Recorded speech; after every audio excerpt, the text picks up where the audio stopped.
आपको बताएंगे कि आज कौन से खास शख्सियत हमारे बीच हैं, हमारे मंच पे हैं, हमारे सामने बैठे हैं। तो चलिए आपको बहुत ही खुशी के साथ बताना चाहूंगी कि डेयरी प्रोजेक्ट या डेयरी के जितने भी खाद्य पदार्थ हैं इनके बारे में हम विशेष तौर से जानेंगे। आज बेहद ही खास शख्सियत आपका सरोकार कराऊंगी पटना डेयरी प्रोजेक्ट के चेयरमैन संजय कुमार जी से। आपको बता दें कि संजय कुमार के बारे में अगर आपको बताना चाहूं तो डेयरी प्रोजेक्ट 1982 से लेकर आज साल 2018 तक में जो भी इसका विकास जिस तरीके से हुआ, जो बदलती सूरत है इसकी, वो आज हम जानेंगे हमारे खास शख्सियत से। क्योंकि 1982 से ये नहीं जुड़े हैं लेकिन इनके परिवार के सदस्य जुड़े हैं। किस तरीके से ये बदलाव आया है और किस तरीके से ये जो समाज में जो दूध की कमी थी वो किस तरीके से पूरी की गई और किस तरीके से डेयरी प्रोजेक्ट में और भी बहुत तमाम बातों को हम जानेंगे हमारे बेहद ही खास शख्सियत से। तो चलिए इनका हम सरोकार कराते हैं आपसे। बहुत स्वागत है आपका।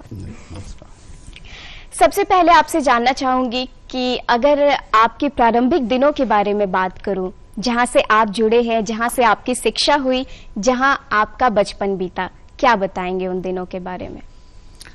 मैं प्रारंभिक दिनों का शुरुआत कविता के 4 लाइन से करना चाहूंगा।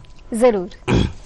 मैं हूँ भारत का किसान, गोधन है मेरी शान, दूध पिला शिव शंकर को, पाया मन वांछित वरदान, वैद्यनाथ चरवाहा से मैं बन गया वैद्यनाथ धाम, मैं हूँ भारत का किसान, गोधन है मेरी शान। क्या बात है, गोधन है मेरी शान। कितनी बड़ी बात आपने कही है, बहुत ही अहम बात आपने कही है। ये कविता क्या आपने खुद से लिखा है कभी? जी, बचपन में लिखा करते थे, बचपन में ही लिखा है कविता को। जी। तो ये कविता यानी कि आपके बचपन के कलेक्शन में से है। क्या बात है। अगर आपकी प्रारंभिक शिक्षा के बारे में बात करूं, प्रारंभिक शिक्षा मेरे गांव में ही हुई है। मैं वैशाली जिले के महुआ प्रखंड के गुड़गामा गांव में रहता हूं और बचपन से मैं वहीं पे रहता हूं।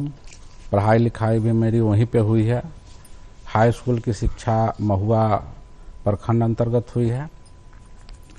कॉलेज की शिक्षा हाजीपुर, जो वैशाली जिला का मुख्यालय है, वहाँ आर्यन कॉलेज में हुई है।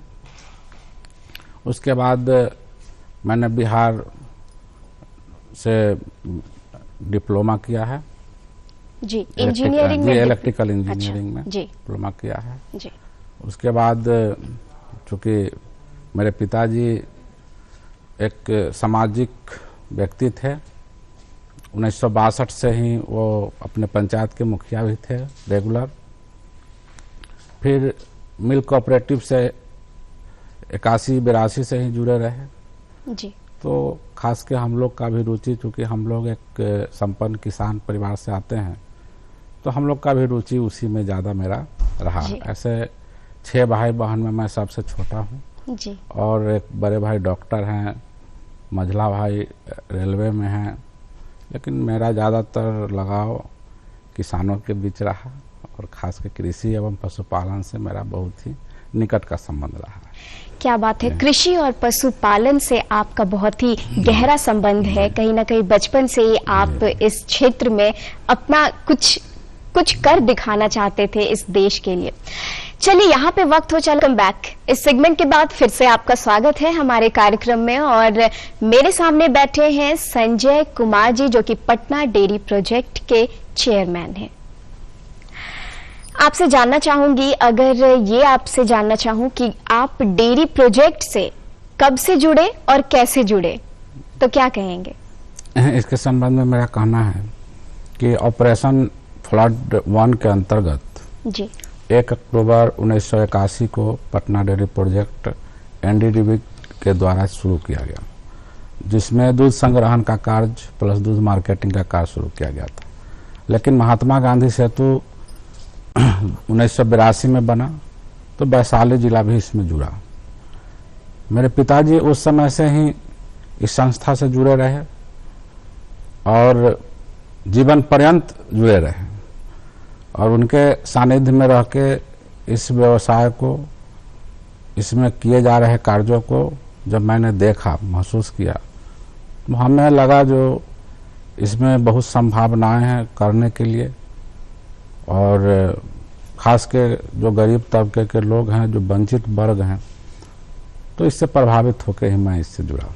जी, और साल 2017 से आप इस जिम्मेदारी को संभाल रहे हैं। जी जी, अगर मैं ये आपसे जानना चाहूं कि 1982 जब आपके पिताजी चेयरमैन थे, अब 2017 और आज 2018 जब आप चेयरमैन का पद संभाल रहे हैं, इस बीच जो डेयरी प्रोजेक्ट है उसमें काफी बड़ा बदलाव आया होगा, क्योंकि 1982 में जहां बहुत छोटी सी शुरुआत की गई थी और आज साल 2018 की कह सकते हैं बिहार के भी पार पूरे देश में डेयरी प्रोजेक्ट किस तरीके से बहुत उम्दा काम कर रहा है, लोगों की जरूरत को पूरा कर रहा है, क्या कहना चाहेंगे इस बदलते सूरत के बारे में?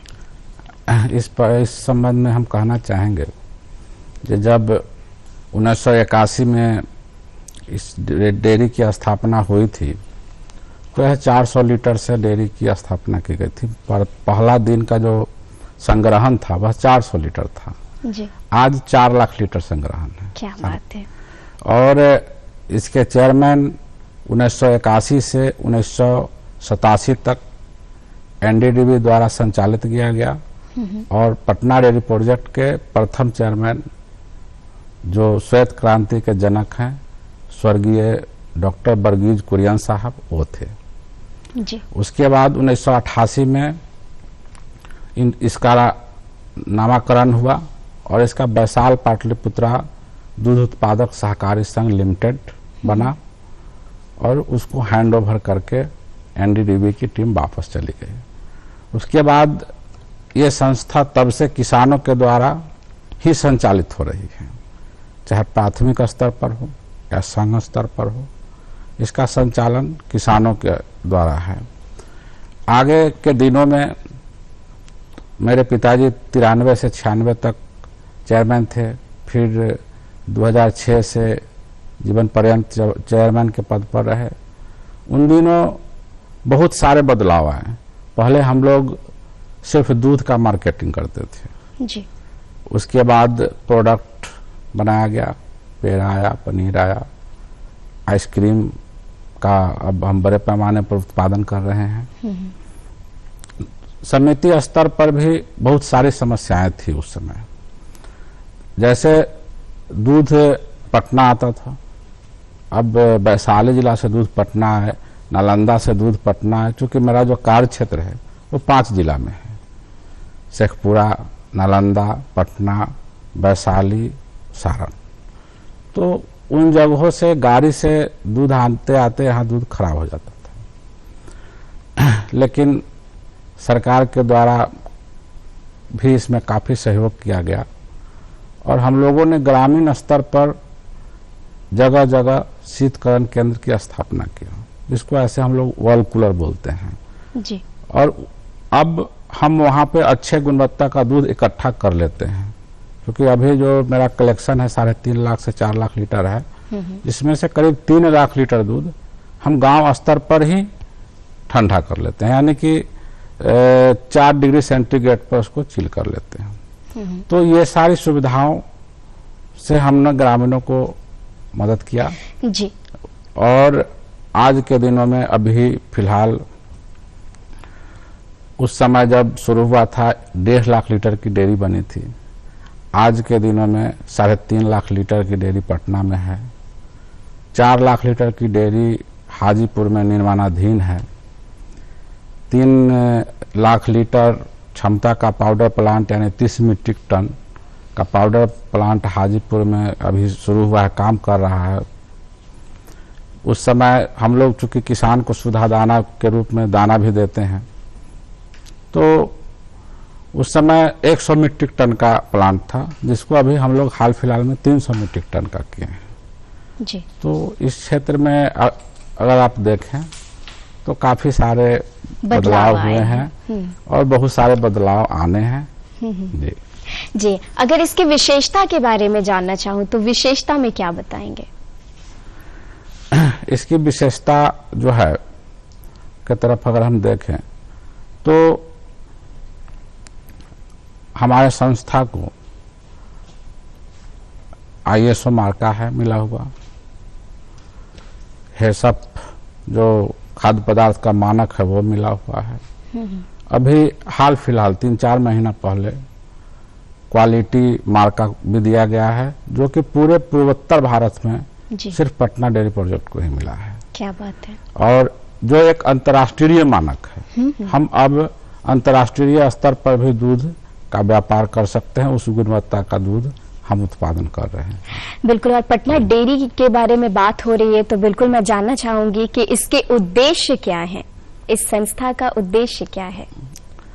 इस संस्था का उद्देश्य पर कहना चाहेंगे, जो मुख्य उद्देश्य जो है वो जो हमारे पशुपालक हैं, क्योंकि संघ का संचालन भी पशुपालक ही करते हैं, समिति का संचालन भी पशुपालक ही करते हैं, तो 100 रुपया अगर हम मार्केट से ले रहे हैं तो 75 से 80 पैसा हम पशुपालक को दें और उपभोक्ता को उच्च गुणवत्ता शुद्ध दूध हम उनको उपलब्ध करावे, उन उच्च गुणवत्ता का प्रोडक्ट उपलब्ध करावे, यही मेरा उद्देश्य है। जी बिल्कुल। अगर ये जानना चाहूँ कि गांव के परिवेश में पशुपालन की जो स्थिति पहले थी, पशुपालन की जो स्थिति वर्तमान में है और जो इसकी शुरुआत हुई गांव के स्तर से, क्या कहना चाहेंगे इस बारे में? काफी कुछ बदलाव हुआ है। अगर हम मिल्क कोऑपरेटिव से अगर पशुपालक का ये व्यवस्था को देखें, जो उनका क्या सहयोग है, अगर मैं अपने गांव का ही उदाहरण लूं, क्योंकि ऐसे तो मैं बहुत सारा गांव में जाते रहता हूं, तो ग्रामीण स्तर पर रोजगार एक खास के कृषि और पशुपालन के बीच एक अनुनाश्रय संबंध है। कृषि के बगैर पशुपालन अधूरा है, पशुपालन के बगैर कृषि अधूरा है। बिल्कुल। लेकिन इससे पहले पशुपालक को कोई बाजार नहीं था, वो चाह के भी जो लोकल मार्केट है उसी में दूध बेच सकते थे, वो अपना दूध पटना नहीं बेच सकते थे। लेकिन आज कोऑपरेटिव के माध्यम से उनका दूध यहाँ से 200 किलोमीटर दूर कलेक्शन होता है, जो सुदूर क्षेत्र है, उनका दूध भी पटना में बिकता है। वो दूध हम दिल्ली भी बेचते हैं, वह दूध हम नेपाल भी बेचते हैं। तो एक समुचित बाजार होने से जी गांव स्तर पर ही रोजगार के अवसर प्राप्त हुए। दूसरा जो चीज है, ग्रामीण स्तर पर पहले देहाती नस्ल की गाय हुआ करती थी, तो हम लोगों ने कृत्रिम गर्भाधान के जरिए, जिसका दूध करीब 1-2 लीटर 3 लीटर 4 लीटर दूध हुआ करती थी, लेकिन कृत्रिम गर्भाधान के जरिए नस्ल परिवर्तन करके आज औसत 10 से 15 लीटर क्षमता की गायें गांव में उपलब्ध हैं। और इससे हम समझते हैं कि ग्रामीण क्षेत्रों में किसानों का काफी तरक्की हुआ है और हम लोग भी चाह रहे हैं जो और इस व्यवस्था को आगे बढ़ावे। बिल्कुल। यहाँ पे मैं जानना चाहूंगी, अगर प्राइमरी सोसाइटी के गठन के बारे में जानूं तो किस प्रकार से ये गठन हुआ, क्या बताएंगे इसके बारे में? प्राइमरी सोसाइटी के गठन खास के जब हमारे संघ के कर्मचारी वहां जाते हैं, ग्राम सभा करते हैं, ग्राम सभा में जो बिहार सहकारी कोऑपरेटिव नियम है उसके तहत 13 सदस्य वहां निर्वाचित होते हैं। फिर एक सेक्रेटरी सचिव का चुनाव होता है। सचिव की जिम्मेवारी होती है दूध संग्रहण करना, लेखा जोखा रखना, किसानों को भुगतान करना, प्लस जो प्रबंध कार्य कमेटी है उनका जो जिम्मेवारी है महीने में 1 दिन बैठक करना, पूरा हिसाब लेना, समिति प्रॉफिट में है कि नहीं, फिर 1 साल पर एक आम सभा करना, पूरे किसानों का राय जानना, फिर साल में जो उनका समिति का प्रॉफिट आता है, अक्सर 6 से 10% तक समितियां प्रॉफिट में आती है, तो कोऑपरेटिव नियम के तहत किसानों के बीच बोनस का वितरण करना। तो समिति स्तर पर ये कार्य होते हैं। जी, और अगर ये जानना चाहूं कि कितने स्तर पर इसे संचालित किया जा रहा है? यह त्रिस्तरीय व्यवस्था है। अच्छा। गांव स्तर पर जो सोसाइटी है, प्राइमरी सोसाइटी उसको बोलते हैं, जो संघ है उसको जिला स्तर का संघ बोलते हैं, और एक राज्य स्तर पर महासंघ है जो कॉम्फेड है जी। तो प्राइमरी सोसाइटी के जो अध्यक्ष होते हैं उन्हीं में से निर्वाचित होकर संघ के भी अध्यक्ष प्लस निदेशक मंडल के सदस्य बनते हैं। तो उसी में से आते हैं, वही यहाँ की व्यवस्था देखते हैं। फिर राज्य स्तर पर जो महासंघ के जो चेयरमैन होते हैं, जैसे मैं हूँ, पूरे बिहार में कुल 8 यूनियन हैं, तो सभी 8 यूनियन उसके महासंघ के निदेशक मंडल के सदस्य होते हैं। फिर उसके जो चेयरमैन हैं, पशुपालन सचिव पदेन चेयरमैन होती हैं, जो सरकार के गाइडलाइन से वहाँ पर कार्य को क्रियान्वित करती है। फिर वहाँ पर एक एमडी होते हैं, जो वर्तमान में अभी डॉक्टर एन विजय लक्ष्मी हमारे चेयरमैन हैं कॉम्फेड के, और श्रीमती शिखा श्रीवास्तव एमडी हैं। और गौ विकास के डायरेक्टर उसके सदस्य होते हैं, कोऑपरेटिव रजिस्ट्रार उसके सदस्य होते हैं, फाइनेंस विभाग से सदस्य होते हैं। तो राज्य स्तर पर यह कमेटी बना हुआ है। लेकिन संघ स्तर पर जो प्राथमिक सोसाइटी है उसके जो अध्यक्ष हैं वही यहाँ अध्यक्ष होते हैं, प्लस निदेशक मंडल के सदस्य होते हैं। जी। अगर बेरोजगारी की बात करूं तो किसान में और जो पशुपालक हैं उनमें सबसे ज्यादा ये समस्या आती है बेरोजगारी की। तो ये जानना चाहूंगी कि डेयरी प्रोजेक्ट से किस तरीके से बेरोजगारी को दूर किया जा रहा है और इससे समाज में किस तरह के बदलाव, किस तरह का लाभ समाज को हो रहा है। बेरोजगारी पर अगर हम देखें तो अभी हमारे जो 5 जिला हैं उनके कार्य क्षेत्र से करीब 2.25 लाख किसान इससे जुड़े हुए हैं, और इसमें उनका आय असीमित है। वो जितना मेहनत करेंगे उतना उनका आय होगा। तो अब उन पे डिपेंड है जब कितना मेहनत कर पाते हैं। इसमें अभी हम लोगों ने बहुत नजदीक से जब इसका अध्ययन किया तो कुछ लोग हैं जो इसको व्यावसायिक रूप दे चुके हैं। अच्छा। मतलब पशुपालन से महीने में 1.5 लाख के महीना भी कमा रहे हैं। कुछ लोग हैं जो अभी इसको व्यावसायिक रूप नहीं दे पा रहे हैं, तो मैं जगह जगह जाके और उनको व्यावसायिक रूप देने के लिए प्रेरित करता हूँ।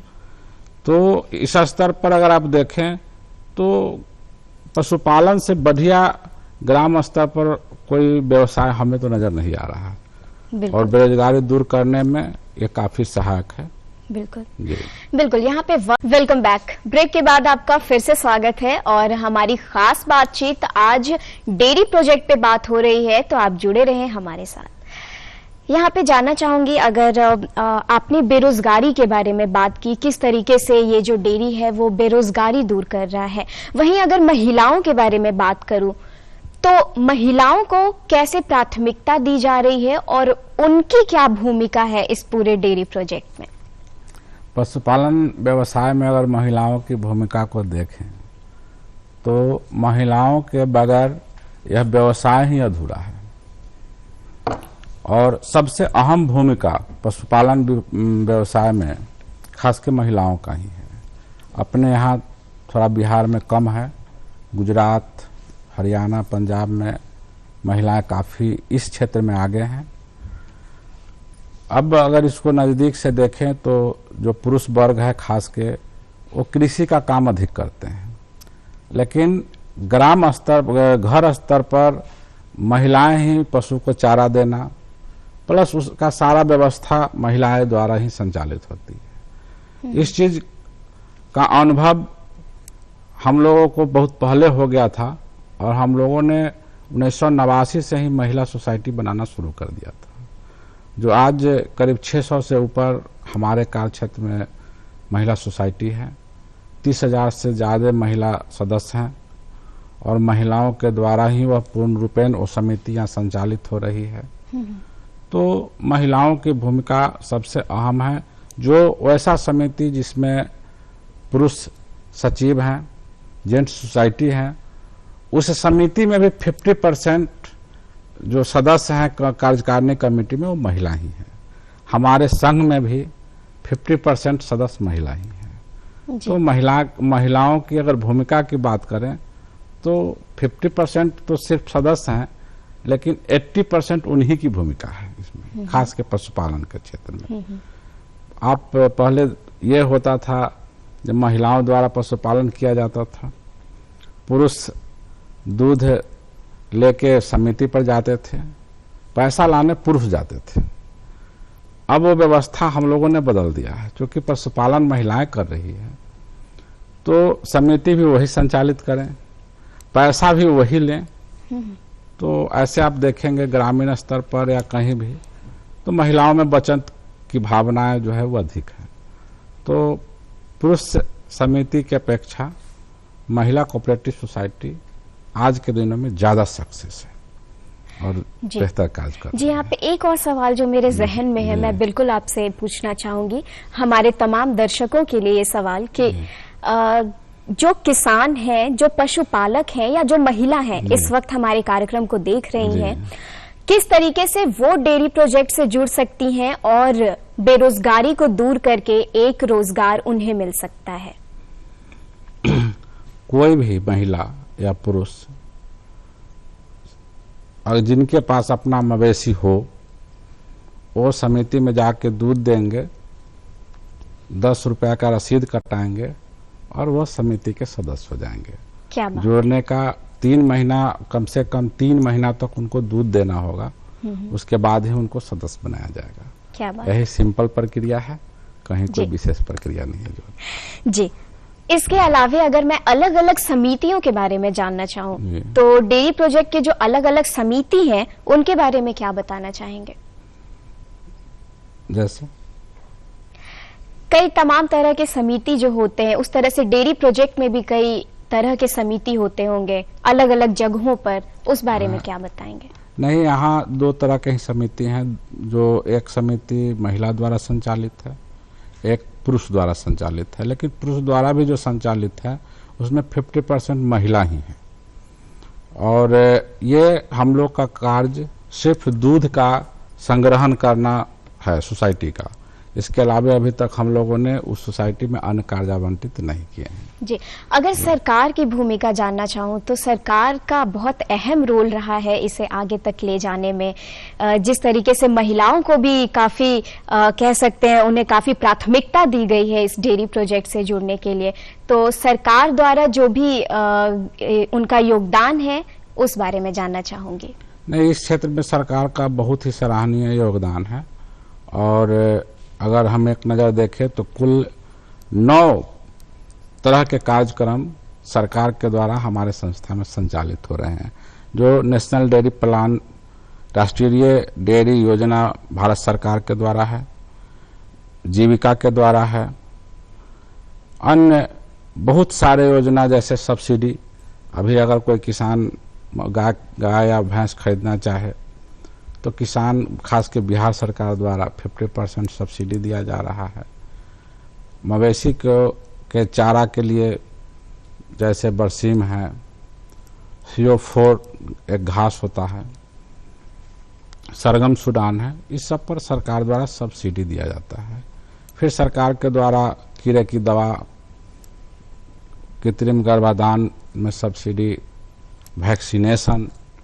तो सरकार के द्वारा हम लोगों को डेयरी सेक्टर को भी प्लांट लगाने में सब्सिडी, यानी बहुत सहयोग, चाहे बिहार सरकार हो या भारत सरकार हो, उनके द्वारा बहुत सहयोग किया जा रहा है। जी, और अगर किसानों के बारे में बात करूं तो किसानों को किस तरह से उनकी व्यवस्था की जा रही है, उनकी सुविधाओं की व्यवस्था की जा रही है, किस तरह से उन्हें प्राथमिकता दी जा रही है? किसानों का जो व्यवस्था हम लोगों के द्वारा दिया जा रहा है उसमें पशु के लिए सुधा दाना हम लोग उपलब्ध कराते हैं जो संपूर्ण आहार है, प्लस ये मार्केट का रेट तो हम बहुत अधिक नहीं बढ़ा सकते हैं क्योंकि हमको उपभोक्ता का भी ध्यान रखना है। बिल्कुल। लेकिन किसान का प्रोडक्शन कॉस्ट कैसे घटे, इस पर हम लोग उनको प्रशिक्षित करते हैं, हरा चारा लगवाते हैं, फिर कृत्रिम गर्भाधान की व्यवस्था हम लोग करते हैं। फिर बहुत सारे ऐसे समिति स्तर पर प्रशिक्षण की भी व्यवस्था करते हैं जिनसे उनका प्रोडक्शन कॉस्ट घटे, क्योंकि मार्केट का बहुत रेट अगर हम बढ़ाएंगे तो एक हम ही तो नहीं बेचने वाले हैं, और लोग भी हैं। जी तो जी, यहाँ पे अगर एक आंकड़े में समझना चाहूँ जी तो किस तरह से जो समाज की दूध की मांग है वो कितनी है और उसकी उत्पत्ति कितनी हो पा रही है? इस संबंध में मैं कहना चाहूँगा, जब भी भारत पूरे दुनिया का सबसे बड़ा उत्पादक देश है और बिहार 8वें नंबर पर है, लेकिन बिहार में दूध का जितना उत्पादन है अभी हाल के अभी के दिनों में करंट स्थिति यही है जी। जो जितना उत्पादन है उतना खपत नहीं है। अच्छा। तो उसके लिए हम लोगों ने दूध चूर्ण बना कर रखना शुरू कर दिया है। हालांकि यह समस्या मेरे साथ नहीं है, हमारे यूनियन में नहीं है, लेकिन हमारे साथी यूनियन में है, जो जितना उत्पादन है उतना खपत नहीं है। तो उसके लिए दूध चूर्ण बना के रखा जा रहा है। जी। सरकार चूंकि अभी दूध चूर्ण का अंतर्राष्ट्रीय मार्केट में काफी कम रेट है, और उस रेट पर अगर दूध चूर्ण बेचा जाए तो किसानों को काफी नुकसान होगा। इसको ध्यान में रखते हुए खास के अभी बिहार सरकार ने निर्णय लिया है कि दूध आंगनबाड़ी केंद्रों में बच्चों को सप्ताह में 1 दिन दूध दिया जाए, और इससे ये समस्या का अंत हो जाएगा। इसके लिए खास के हम बिहार सरकार का बहुत बहुत धन्यवाद देना चाहेंगे। एक बहुत बड़ा कदम है। बिल्कुल। अगर ये जानना चाहूँ कि एक अहम सवाल आता है जो जहन में कि दूध की उत्पत्ति, जहाँ कह सकते हैं कि एक गाय तो बहुत ही लिमिटेड ही दूध दे पाती है, तो दूध की उत्पत्ति जो है वो इतना ज्यादा कैसे बढ़ सकता है? किस तरीके, क्या मतलब उपयोग होता है? या दूध कह सकते हैं गायों के नस्ल अलग अलग होते हैं, या किस प्रकार से इसकी उत्पत्ति को बढ़ाई जा रही है? उत्पत्ति बढ़ाने का मेन जरिया तो नस्ल परिवर्तन ही है। अच्छा। प्लस साथ में खान पान का सही व्यवस्था है, तो इससे ही दूध उत्पादन बढ़ा है। प्लस उनको हम लोग मार्केट दे रहे हैं जी। तो ज्यादा लोग उत्साहित है, क्योंकि गांव में दूसरा कोई रोजगार नहीं है, सारा ज्यादा से ज्यादा लोग इस रोजगार से जोड़ना चाहते हैं जी। अब अभी तो मैं जब जाता हूँ गांव में देखता हूँ जो लोग नौकरी से रिटायर करके आए हैं और 2 गाय खरीद लिए, तो धीरे धीरे इस तरफ इतने लोग आकर्षित हो रहे हैं। ये भी एक कारण है, क्योंकि हम बाजार उपलब्ध करा रहे हैं, हम उनके दूध को रोक नहीं सकते हैं जी। तो ये सब कारण है जो सुविधा मिल रहा है। सरकार के द्वारा जो योजनाएं चलाई जा रही है, इस सब का भी लाभ मिला है दूध उत्पादन के वृद्धि। बिल्कुल। अगर दूध के उत्पादन से लेके अगर बाजारीकरण तक की बात करूं तो कई सारी प्रक्रिया होती है, और कई सारी प्रक्रिया के बाद गुजरने पर वो उपभोक्ता तक पहुंचती है। तो इस बीच किस किस तरह की प्रक्रिया होती है, ये हम जानना चाहेंगे। सबसे पहली प्रक्रिया तो है समिति स्तर पर, जो हम लोग सरकार के द्वारा ही जांच मशीन 100% अनुदान पर दिया जाता है, जिससे सोसाइटी पर दूध की गुणवत्ता की जांच की जाती है, और गुणवत्ता के जांच के पश्चात ही दूध लिया जाता है। और अभी हम जगह जगह चूंकि बीएमसी स्थापित कर चुके हैं, तो करीब ऐसा माना गया है कि गाय के थन से दूध निकलने के 4 घंटे के अंदर ही उसका लाइफ होता है, तो करीब 2 घंटा के अंदर में ही हम उसको बल्क कूलर के माध्यम से ठंडा कर लेते हैं, तो उसकी गुणवत्ता बरकरार रह जाती है। फिर ठंडा करके उस दूध को हम लोग अपना पटना प्लांट में मंगा लेते हैं। फिर यहाँ जो विशेषज्ञ हैं, यहाँ एक उन्नत लैब भी है हम लोग के पास, तो जो विशेषज्ञ हैं उसका जो प्रोसेस है वो करते हैं, पस्चराइज करते हैं, फिर पैक करते हैं, मार्केट में देते हैं। तो लैब से 100% टेस्ट करने के बाद ही वो दूध मार्केट में जाता है जी। यानी कि गुणवत्ता 100% चेक करने के बाद ही वो आप तक पहुंचता है। चलिए फिलहाल बिहार बिहान के सफर में एक ब्रेक के बाद आपका फिर से स्वागत है हमारे कार्यक्रम बिहार बिहान लाइव में, और हमारी खास बातचीत हो रही है हमारे खास अतिथि संजय जी से। तो संजय जी, ये जानना चाहेंगे कि अगर डेयरी बैनर, इस बैनर के अंतर्गत जानना चाहूं कि दूध से किस किस तरह की चीजें बनाई जा रही हैं और बाजारीकरण करके और उपभोक्ता तक पहुंचाई जा रही है, तो कौन कौन से पदार्थ हैं, क्या बताएंगे? जैसे सबसे ज्यादा तो हम लिक्विड मिल्क मार्केटिंग ही करते हैं जी। साथ में घी, बटर, पनीर, पेड़ा, मट्ठा, लस्सी और एक आइसक्रीम, 32 प्रकार के आइसक्रीम की भी मार्केटिंग हम करते हैं। जो अभी हाल फिलहाल में ही मैंने एक और नया सा प्लांट लगाया है, तो ये सब सारे चीज़ों का मार्केटिंग हम लोगों के द्वारा किया जाता है।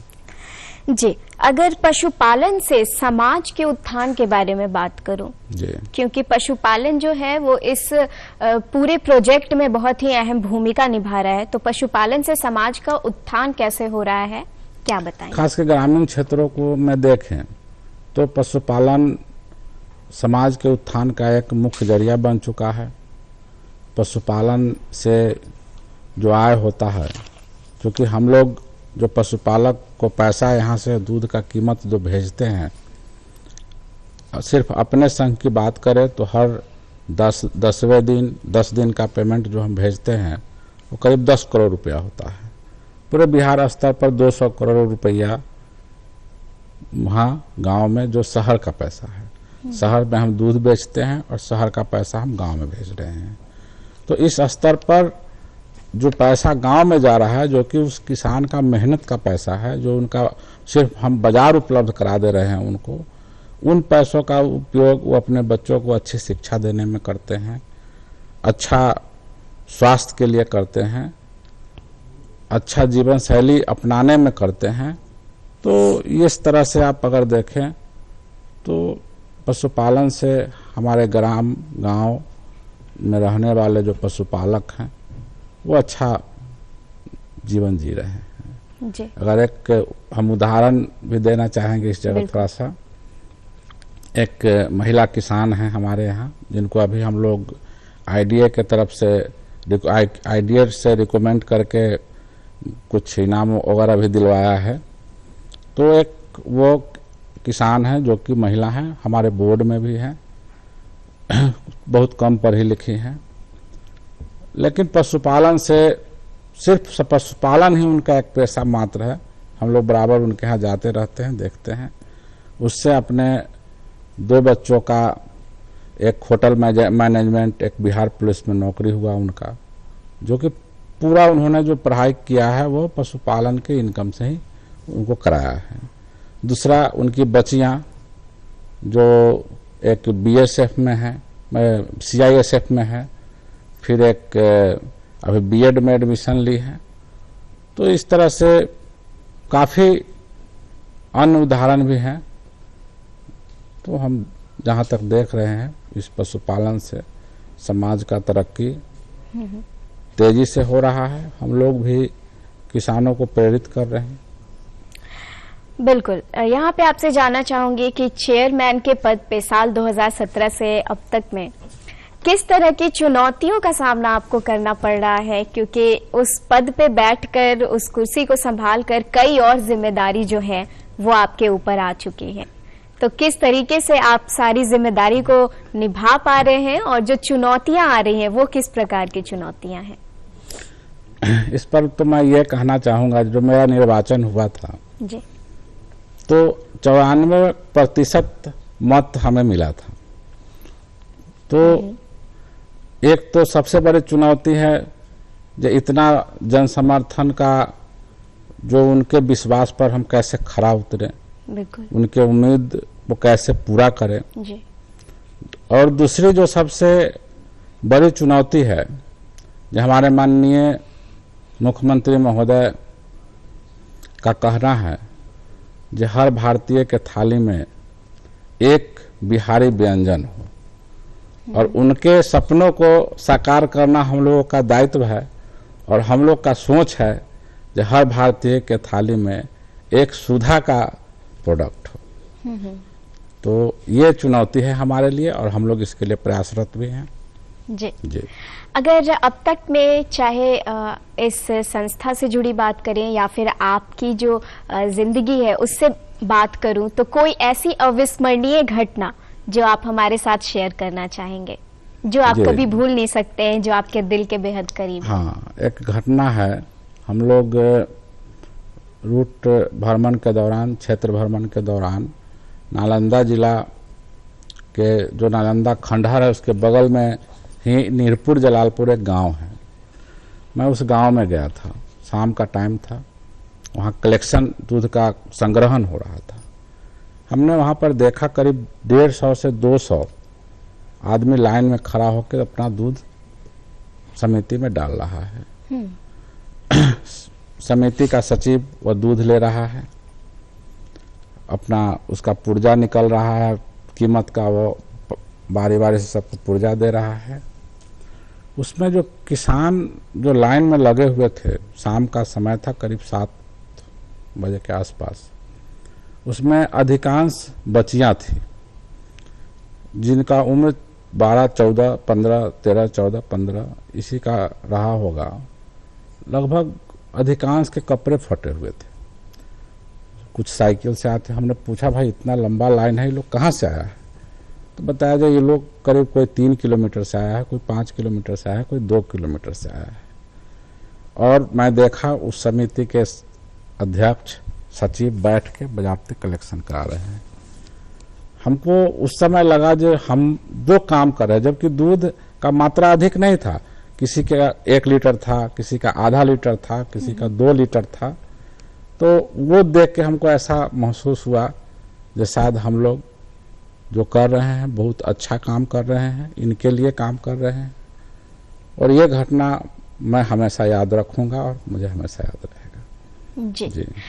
अगर आगे की योजना के बारे में बात करूं तो जानना चाहूंगी कि इस संस्था में आगे की योजना क्या चल रही है, और अगर आपके भी जीवन के बारे में बात करूं तो आगे की योजना क्या कुछ सोच रखा है आपने?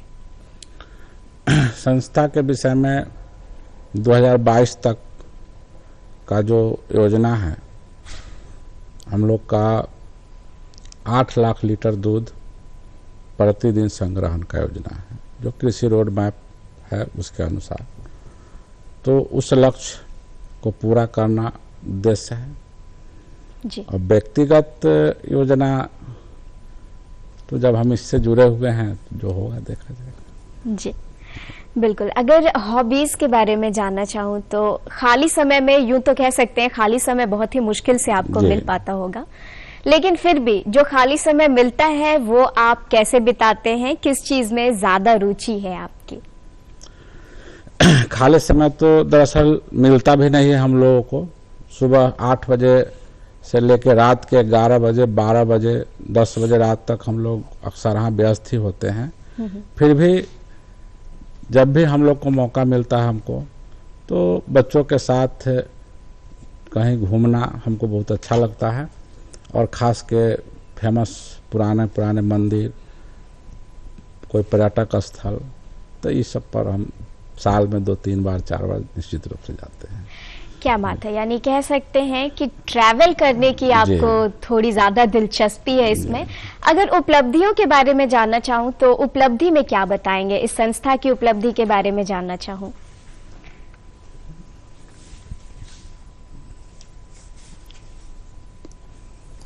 इसकी सबसे बड़ी उपलब्धि है जो ऐसे इंटीरियर क्षेत्र के लोग जो मुख्य धारा से काफी दूर हैं, उनको भी हम लोग जोड़ के उनके तरक्की के लिए कार्य कर रहे हैं। और वो मुख्य धारा से आज के दिनों में जुड़ चुके हैं जी।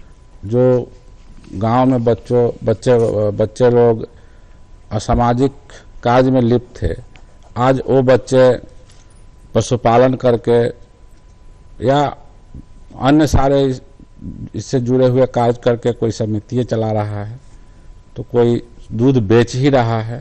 तो ये सब से जुड़ के जो उन लोगों को एक रोजगार मिला है, जी। हम तो इसी को अपना उपलब्धि मान रहे हैं। बिल्कुल। यहाँ पे जाते जाते हमारे तमाम दर्शकों को क्या संदेश देना चाहते हैं? खास के मैं वैशाल पाटलिपुत्रा दूध संघ एवं बिहार के पशुपालकों से निवेदन करना चाहूँगा कि पशुपालन को व्यवसायिक रूप दें और इससे ज़्यादा से ज़्यादा लाभ कमाएं। एवं उपभोक्ता बंधु से भी ये आग्रह करना चाहूँगा, जो आप सुधा का प्रोडक्ट ही लें, कि सुधा का दूध ही लें, कोई भी कोऑपरेटिव सोसाइटी, कोई भी कोऑपरेटिव से ही दूध लें, क्योंकि जो आप हमें पैसा देते हैं उसका 1 रुपये में 75 से 80 पैसा हम किसानों के बीच भेजते हैं, जिससे उनके बच्चे स्कूल जाते हैं। तो निश्चित रूप से आप इसका उपयोग करें, ताकि जो गांव में आपके भाई बैठे हुए हैं उनकी भी तरक्की हो सके और ग्राम स्तर पर ही उनको रोजगार मिल सके, रोजगार के लिए उनको यहाँ आना न पड़े। आप हमारे कार्यक्रम में आए और इतनी अहम जानकारी दी, इतना कीमती वक्त दिया, आपका बहुत बहुत शुक्रिया। धन्यवाद।